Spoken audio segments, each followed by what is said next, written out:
આખા સુરેન્દ્રનગરમાં પહેલીવાર ઇમ્પોર્ટેડ પર્સમાં સેલ આવી હોય તો અહીંયા આગળ ફક્ત 100 રૂપિયામાં અને તેનાથી ભારે પણ જે બજારમાં 1500-2000 માં વેચાતા ઇમ્પોર્ટેડ પર્સ ફક્ત 500 રૂપિયામાં અહીં મળવાના છે. ફરીવાર સહયોગ ક્લિનિકમાં આવી ગયો છે સેલ. આ સેલ 5મી વખત આવ્યો છે અને દર વખતે કંઈક ને કંઈક નવું લઈને આવતા તેવા ફાયઝાબેન આ વખતે સુરેન્દ્રનગરની વાલી બહેનો માટે પર્સ લઈને આવ્યા છે.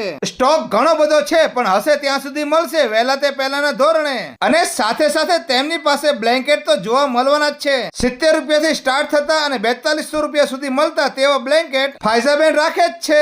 આ વખતે કંઈક નવું લઈને આવ્યા છે. કમ્ફર્ટર સેટ લઈને જેની MRP 7000 રૂપિયા છે તે ફક્ત અહીં આગળ 1600 રૂપિયામાં મળશે. રિવર્સિબલ દોહર આણામાં મૂકવાની સ્પેશિયલ આઈટમ દીકરીઓ માટે લઈને આવ્યા ફાયઝાબેન. અને આ વાત તે સેલના વિડીયો જોવો હોય તો તેમના પેજને ફોલો કરી લો. પેજનું નામ છે અકબરી હોમ. અને જતા જતા આ વિડીયો તમારા ગ્રુપમાં શેર કરવું ભૂલશો નહીં. તો પહોંચી જાઓ સુરેન્દ્રનગર લક્ષ્મીપરા શેરી નંબર 3 ની પાછળ સહયોગ ક્લિનિક. વિડીયો જોવા માટે આભાર. Thank you.